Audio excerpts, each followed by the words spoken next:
Bismillahirrahmanirrahim. Assalamualaikum warahmatullahi wabarakatuh. Bertemu lagi di channel Tina Bicara.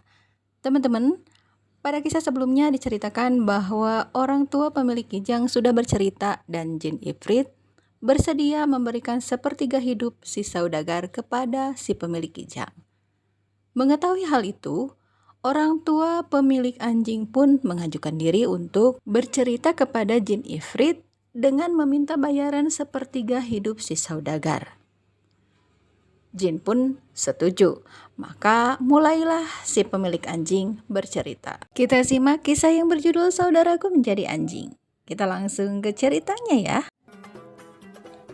Ayah kami telah wafat dan meninggalkan uang sebesar 3.000 dinar kepada kami. Dengan uang itu, kami masing-masing membeli sebuah toko.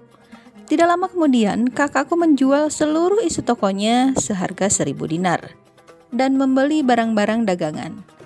Ia berencana untuk pergi berdagang ke tempat yang jauh. Setelah mempersiapkan diri untuk perjalanan dagangnya, ia meninggalkan kami.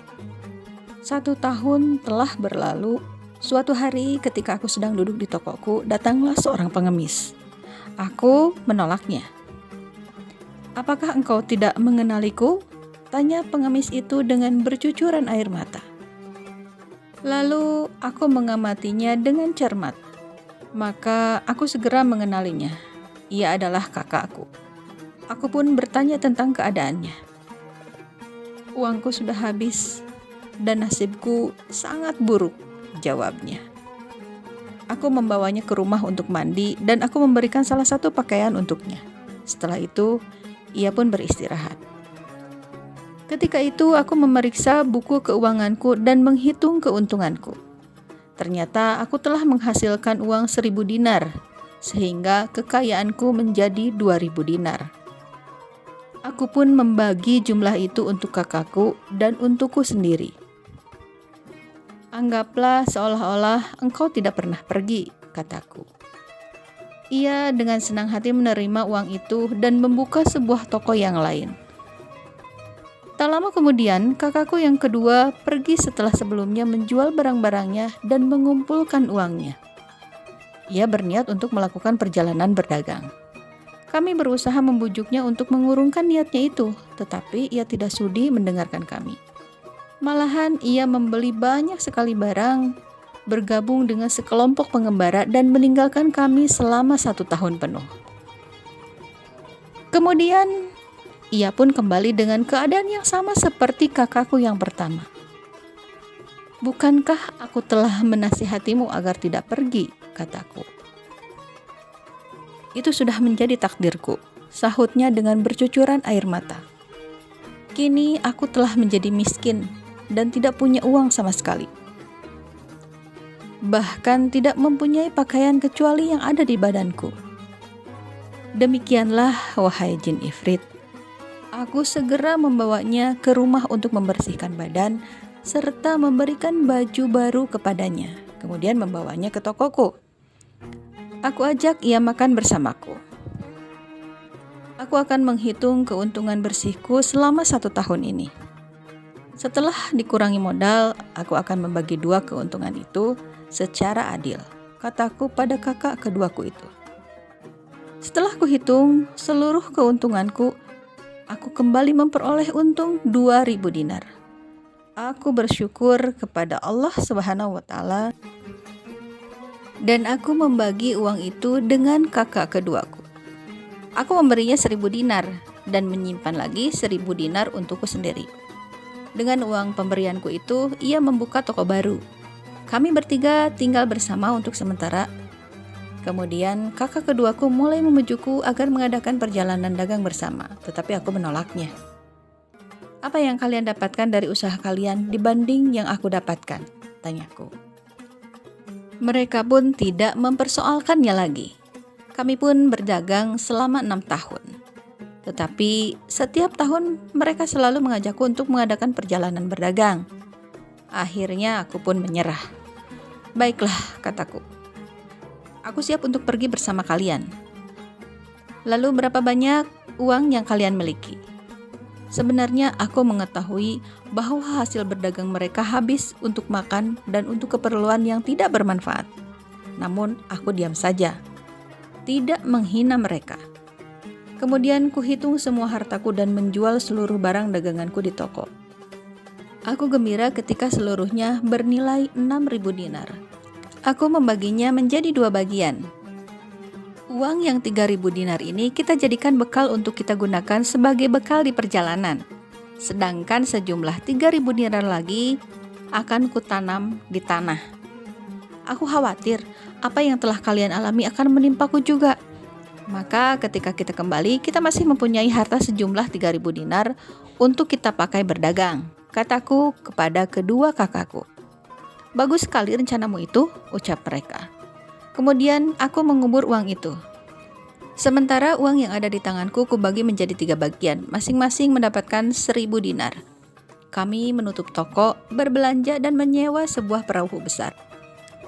Setelah mempersiapkan perbekalan, kami berlayar siang malam selama 1 bulan. Akhirnya kami tiba di sebuah pelabuhan. Kemudian kami berdagang di kota. Dan kami mendapatkan keuntungan 10 dinar dari modal 1 dinar.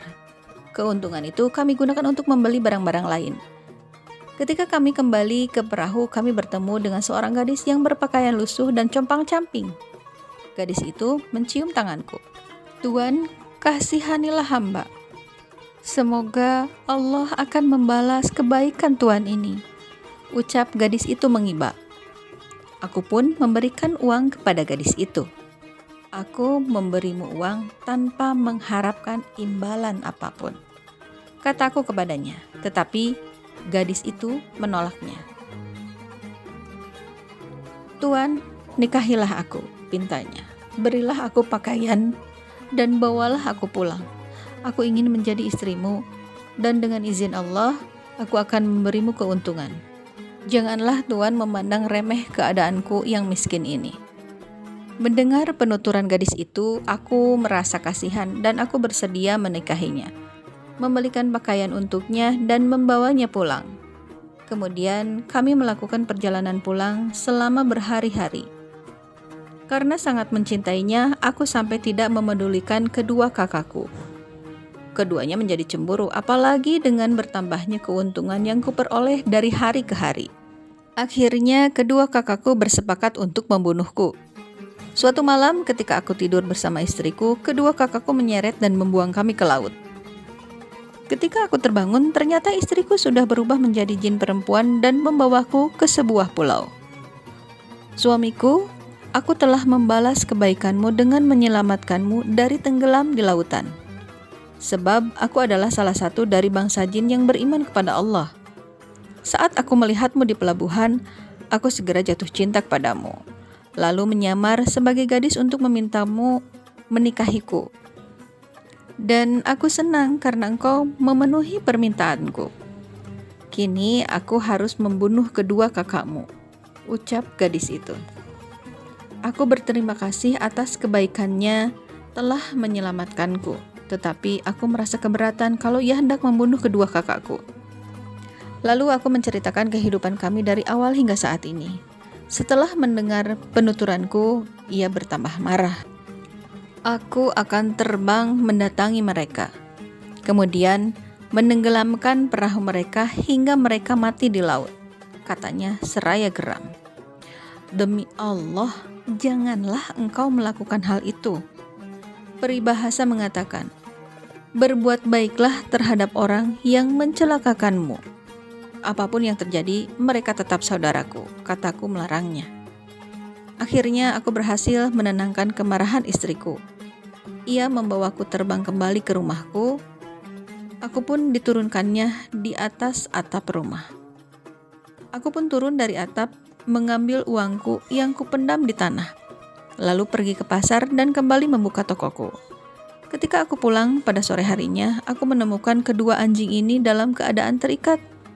Keduanya menyambut kedatanganku dengan menggulung-gulungkan badannya di hadapanku. Suamiku, kedua anjing itu adalah kakak-kakakmu, ujar istriku, dan pengakuannya ini amat mengejutkanku. Siapakah yang melakukan ini terhadap mereka? Tanyaku. Aku memanggil kakakku dan memintanya untuk menyihir mereka. Kakakku mengatakan mereka akan kembali ke wujud semula setelah 10 tahun berlalu, jawab istriku. Setelah memberitahuku di mana aku bisa menemuinya, istriku pergi. Demikianlah, wahai jin ifrit, 10 tahun mulai berakhir dan aku sedang dalam perjalanan bersama kedua kakakku yang telah disihir menjadi anjing ketika aku bertemu dengan si saudagar ini. Aku melihatnya sedang duduk-duduk di tempat ini bersama si pemilik kijang. Ketika aku bertanya, mereka menceritakan keadaan mereka dari awal sampai akhir. Aku pun memutuskan untuk menemani mereka, menunggu apa yang akan terjadi antara engkau dan saudagar ini. Bagaimana dengan ceritaku, wahai jin ifrit? Tanya si pemilik anjing. Demi Allah, ceritamu sungguh ajaib. Baiklah, aku memberikan sepertiga hidup saudagar ini untukmu, jawab jin ifrit. Pada saat itu, majulah orang tua pemilik bigal. Wahai jin, aku pun akan menceritakan sebuah kisah yang sangat ajaib kepadamu jika engkau mau memberikan sisa hidup si saudagar ini yang tinggal sepertiga. Rayu si pemilik bigal. Baiklah, ceritakanlah kisah ajaibmu itu, ucap jin ifrit menuruti. Kemudian si pemilik bigal pun bercerita. Bagaimanakah kisah si pemilik bigal? Kita tunggu ceritanya di episode berikutnya. Demikian untuk video kali ini. Mohon maaf jika ada kesalahan. Terima kasih. Assalamualaikum warahmatullahi wabarakatuh. Video lengkapnya cek di playlist ya.